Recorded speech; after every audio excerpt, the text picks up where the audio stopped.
Merci, Monsieur le maire. Monsieur le maire, mes chers collègues, je vais intervenir en tant que présidente de la commission culture, donc sur le budget de la culture. Ce budget 2020, donc, pour la culture, est le dernier de cette mandature, et c'est avec un plaisir non dissimulé que nous avons entendu parler Christophe Girard, adjoint à la culture, de parler de maîtrise des dépenses de fonctionnement et de rationalisation des dépenses dans la présentation du budget culture en deuxième commission, élément de langage qui était inconnu jusqu'à présent, mais dont nous ne pouvons que nous féliciter. Le printemps 2020 sera marqué par la réouverture de plusieurs musées de la ville de Paris, le musée Carnavalet, après 3 ans de travaux, le Palais Galliera, fermé depuis l'été 2018, ainsi que la maison Victor Hugo, après 1 an de travaux, et le musée Cernucci, qui a fermé ses portes au printemps dernier. Cependant, nous ne pouvons que regretter ces rénovations patrimoniales trop tardives qui ont forcément augmenté les coûts de rénovation par un défaut d'entretien régulier lors des précédentes mandatures. Cet effort de rénovation salutaire, nécessaire et indispensable a cependant bloqué tout projet culturel d'ampleur dans notre ville et nous le regrettons.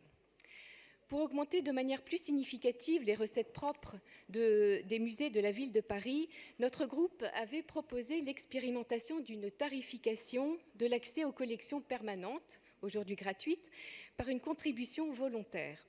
Nous nous réjouissons que notre groupe ait été entendu et qu'un principe de ticket donation ait été mis en place dans les musées parisiens et convaincra les Parisiens qui le souhaitent de faire des dons. Nous sommes heureux de constater que pour l'année 2020, les recettes d'investissement sont en hausse, notamment en raison des mécénats et des redevances liées aux bâches publicitaires.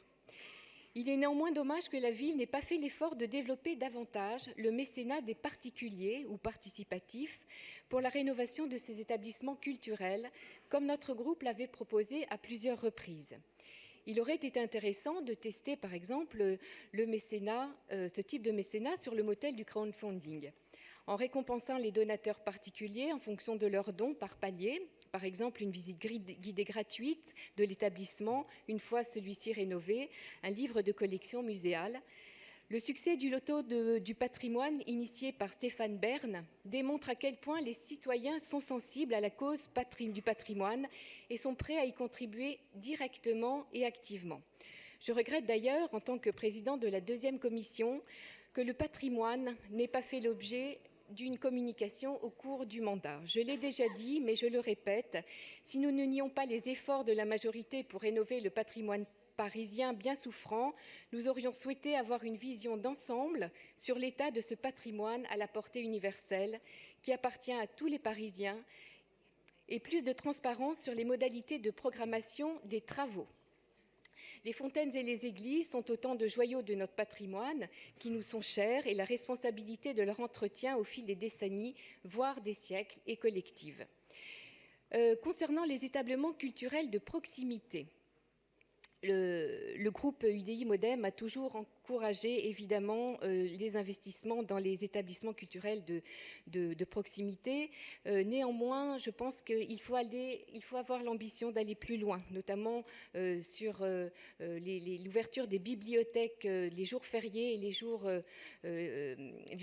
les ouvertures en soirée. Pardonnez-moi, je ne serai pas plus longue sur ce sujet puisque j'aurai l'occasion de m'exprimer plus tard dans le cadre de la DAC 322. Concernant les conservatoires municipaux, nous avons demandé qu'un bilan de la réforme des conservatoires soit communiqué aux conseillers de Paris, mais nous ne l'avons pas.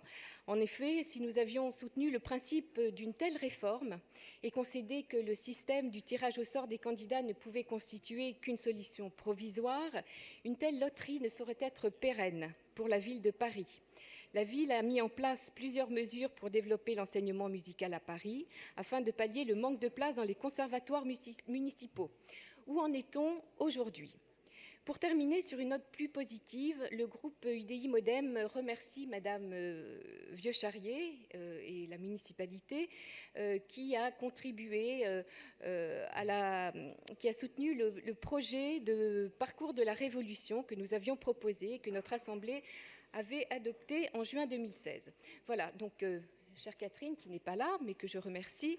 Grâce à sa pugnacité et à nos convictions réunies, ce parcours historique aura bénéficié d'un budget de 400 000 € et nous remercions sincèrement. Voilà, je vous remercie beaucoup. Merci.